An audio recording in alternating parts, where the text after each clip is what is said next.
Deus abençoe muito sua vida. Eu sou o pastor Luciano e tenho uma palavra ao seu coração. O meu desejo é que você possa se fortalecer em Deus, refletir na palavra dele, achar forças, direção e sabedoria para poder viver, sobretudo em momentos dolorosos, momentos de tribulações, momentos de crise.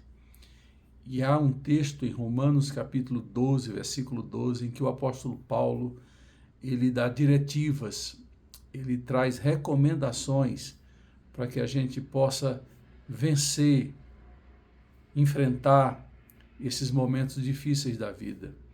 Ele usa aqui 3 recomendações. E eu vou ler para vocês, aqui está escrito. Alegrem-se na esperança, sejam pacientes na tribulação, e diz por final, perseverem na fé. 3 ações, 3 movimentos que são definidores para uma atitude que enfrenta e vence as situações adversas, as lutas da vida. Às vezes nós ficamos paralisados com medo, desistimos, nos tornamos presas fáceis e a história não tem outro final, senão derrota, tristeza, lamento, decepções. Mas eu digo para você, se você e eu seguirmos as orientações do texto bíblico, daquilo que o apóstolo Paulo, iluminado, inspirado por Deus, orienta, não tenha dúvida, nós vamos vencer, nós vamos superar e uma nova etapa de vida vai se instalar em nossas vidas. Mas antes de trazer elementos práticos para a nossa reflexão, eu queria falar dessa colocação de palavras que o apóstolo Paulo faz nesse texto. Ele vai, no primeiro momento, apresentar 3 palavras que se somam ou se casam a outras 3 palavras. E é a junção destas 6 palavras que se tornarão 3 duplas que trazem para nós o segredo, que trazem para nós o sentido de continuar na dependência de Deus, na confiança em Deus, para ter uma nova história, para ter um desfecho diferente na nossa vida. Agora, é verdade, tudo isso deve acontecer dentro de nós, são atitudes internas que se manifestam externamente. E quando elas são atitudes externas, o que tem externamente como assombro, como dificuldade, vão ser vencidas ou vencidos. Quais são as 3 palavras que Paulo inicia dizendo? Ele vai dizer que eu tenho que ser alegre, uma atitude muito positiva. Buscar uma alegria contínua, rotineira em minha vida. Paulo, escrevendo aos Gálatas, vai dizer que a alegria é um fruto do Espírito Santo, ou seja, não é necessariamente algo que se embasa nas realizações externas, mas é uma base interna que nos faz enfrentar a vida com um sorriso nos olhos, nos lábios, com uma atitude positiva, confiante. Segunda recomendação que Paulo traz é: sejam pacientes. É o que tem nos faltado nos dias de hoje. No trânsito a gente tem evidenciado isso, nos conflitos familiares a gente tem presenciado isso, nas relações no trabalho, as pessoas estão vivendo com pavio curto ou muitas vezes sem pavio. As pessoas estão violentas porque lhes falta paciência. E diz mais, perseverem. É outra recomendação que o apóstolo Paulo traz. São atitudes muito positivas, são atitudes nobres e a gente olha que essas 3 recomendações nem sempre estão presentes nas nossas atitudes, nem nas nossas vidas e nem como base das nossas motivações. Porém, é recomendação. Agora, para fazer o casamento, Paulo vai pegar essas 3 palavras e vai somar as outras 3 palavras, dizendo quando eu devo ser alegre, quando eu devo ser paciente, quando eu devo ser perseverante. Primeiro, ele vai dizer, alegrem-se na esperança. Segundo, ele vai dizer, sejam pacientes quando? Na tribulação. E por fim, ele vai dizer, perseverem na oração. Ou seja, essa complementação vai dar agora um sentido amplo para a gente poder entender quando e como eu devo me portar, quando e como eu devo agir. Então vamos para a primeira recomendação e a junção das 2 palavras. Ele vai dizer de uma forma muito clara que eu tenho que ter alegria para viver. E lá em Neemias, no livro do Velho Testamento, Neemias vai dizer, a alegria do Senhor, a nossa força é. É uma alegria que vem de dentro para fora, que provém da nossa comunhão com Deus, da nossa fé, do nosso relacionamento, da intimidade com Deus. Quando eu me sinto amado, quando eu me sinto fortalecido, aí sim eu sou invadido por uma alegria indizível. É o que Pedro fala no começo da sua primeira carta, que não tem como colocar em palavras. Essa alegria que me faz enfrentar as lutas da vida, como Paulo e Silas enfrentaram em Atos capítulo 16, depois de terem sido surrados, injustiçados, à meia-noite eles cantam louvores a Deus, porque apesar de motivos de chorar, motivos de se entristecer, maior ainda eram os motivos de se alegrar em Deus. E Paulo vai escrever na carta aos Filipenses o termo regozijar, o termo alegrar 17 vezes, e as 17 vezes Paulo vai dizer que essa é a chave para viver uma vida espiritual, onde a fé, a gratidão e o louvor brotam. Quando eu me alegro em situações, em coisas que são internas e depois serão externas. Alegrem-se na esperança. Normalmente nós nos alegramos em conquistas, numa palavra, numa notícia. Mas Paulo está trazendo uma coisa nova, que já é um grande desafio. Nos alegrar na esperança. A esperança é algo que está no futuro, mas que eu trago ao meu coração como algo certo. E essa esperança nutre a minha fé, nutre o meu coração, e por isso eu tenho, já agora, motivos para me alegrar em algo que vai acontecer. Então a esperança, ela está muito próxima de fé. A fé e a esperança são como irmãs gêmeas. Ela nutre a minha fé e a minha fé nutre a minha esperança. A esperança, ela tem a ver com uma certeza, como fé também tem a ver com certeza, de algo que virá. E ela está tão firmada em meu coração, essa esperança, que eu já dou como certo. E a gente tem que viver por fé e esperança. E quando eu tenho fé e esperança, eu tenho alegria. Porque eu olho para a vida de uma forma diferente. Há uma história que é contada a respeito de Alexandre o grande conquistador grego, que chegou até a Índia, conquistou até a Índia, chegou a conquistar até o Egito, Israel, Líbano, Síria. Foi um grande guerreiro, tem até filmes que contam parte da vida dele. E um episódio interessante, ele era um homem muito generoso, diz a história.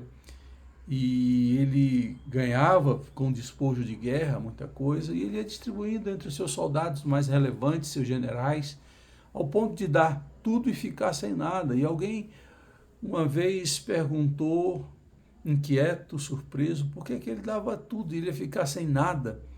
Ele disse, meu jovem, eu não fiquei sem nada, eu ainda tenho muita esperança. Isso ele fala partindo para uma guerra.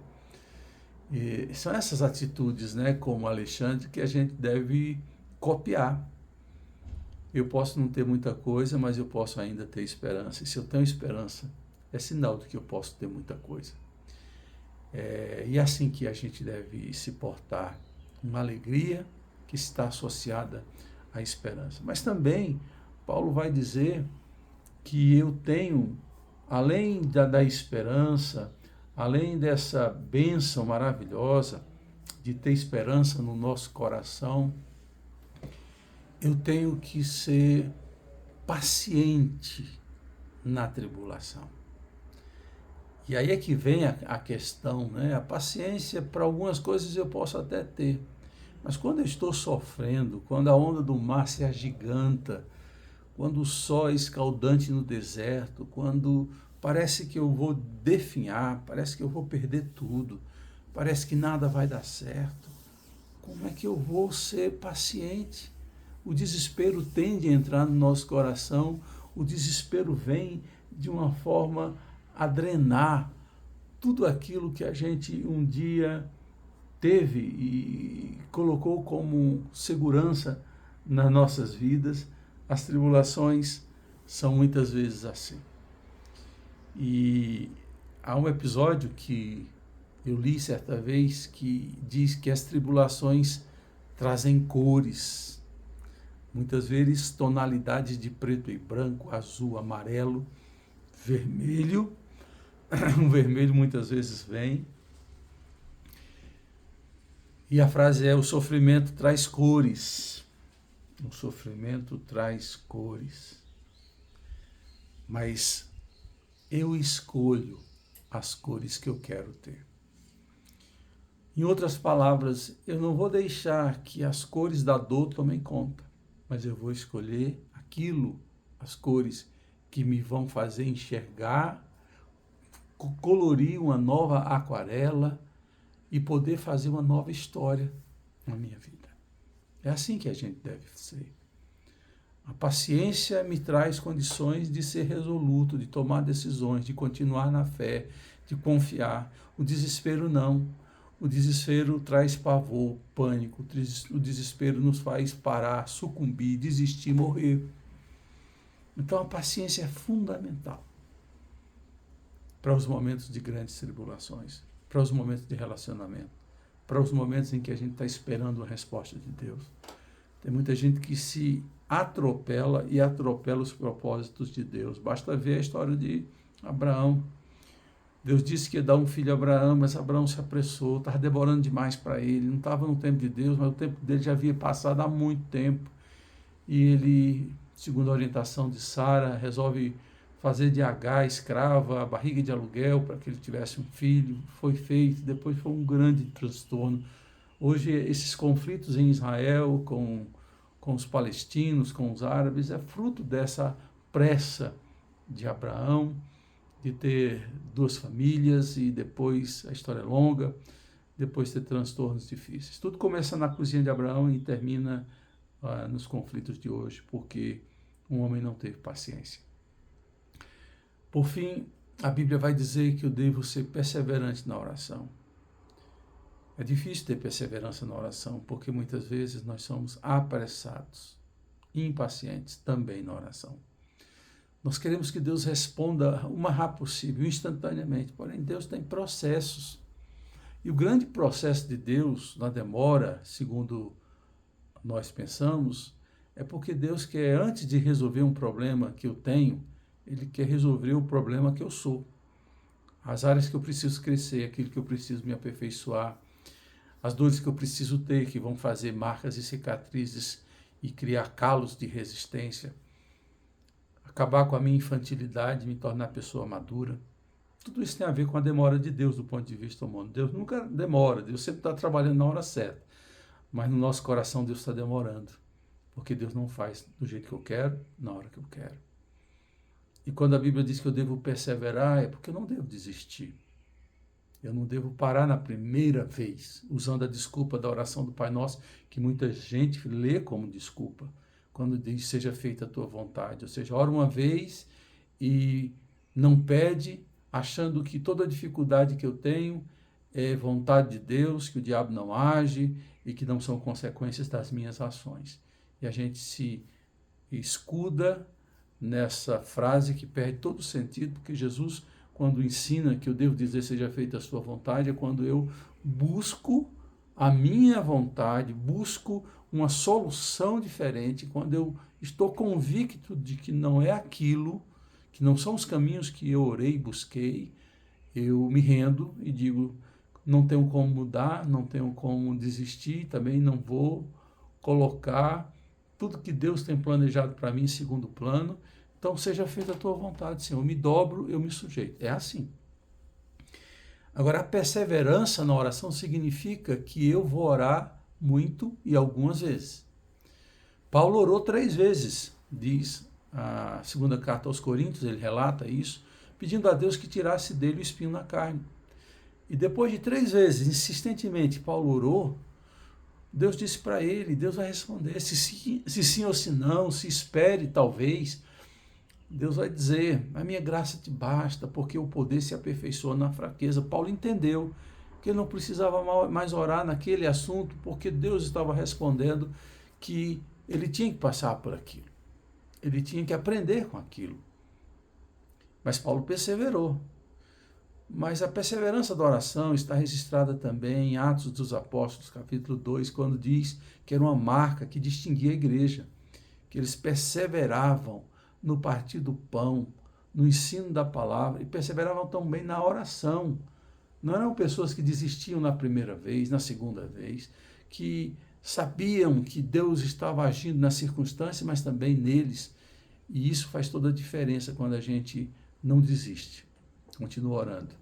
Mesmo para dizer ao final, seja feita a tua vontade, mas eles estão ali orando, dependendo, confiando e acreditando que Deus é poderoso para fazer infinitamente mais do que tudo que pedimos ou pensamos.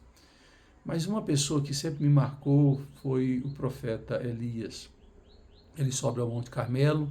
Deus havia dito para ele que ele dissesse ao rei ímpio, chamado Acabe, que iria chover. Depois de 3 anos e meio de seca, iria chover. E ele fala ao rei. E ele sobe ao Monte Carmelo e passa a um momento de oração. Ele ora. Depois de um momento intenso de oração, tinha um jovem que o assistenciava. Ele diz, sobe para lá, olha para a banda do mar e vê se a chuva está chegando. E aquele jovem olhou e disse, olha, nada, dá nenhum sinal. E ele continuou orando, e isso foi por 6 vezes. Isso sim é perseverança. 6 vezes orava, mandava o menino orar, olhar, nada, e a gente entra em conflito. Será que eu vi errado? Será que de fato vai acontecer? Quantos não entram nesse conflito? Mas ele estava ali fundamentado numa fé e numa certeza de que a oração é fundamental, é esse recurso, é esse caminho que nos leva e que nos faz que faz a nossa oração chegar a Deus. E ele então, na 7ª vez, ora e pede que o jovem vá orar. Ele houve uma resposta positiva, mas de um ponto de vista humano decepcionante. Ele disse, olha, eu vejo uma nuvem do tamanho da mão de um homem surgindo no horizonte. E ele então mandou o jovem dizer ao rei, manda o rei descer depressa, porque a chuva vai pegar ele no meio do caminho, na descida do Carmelo. E eu fiquei olhando essa história e pensando, além de ter uma oração persistente, esse homem tinha uma fé gigante. Porque o que é uma nuvem do tamanho da mão de um homem num universo de um céu azul? Nada. Eu ia querer um levante de nuvens densas, carregadas, para ter um sinal e poder me apegar a ele. Mas até nisso a Bíblia nos ensina que os pequenos sinais, para quem tem uma pequena fé, é uma grande certeza. E esse homem saiu dali vitorioso porque conseguiu ser perseverante na oração. O meu desejo é que eu e você possamos nos render a essas sugestões, esses conselhos, para na tribulação e na vida ter uma fé consistente, uma fé que realiza propósitos, porque a gente confia em Deus. Deus abençoe sua vida. Fique com Ele, hoje e sempre.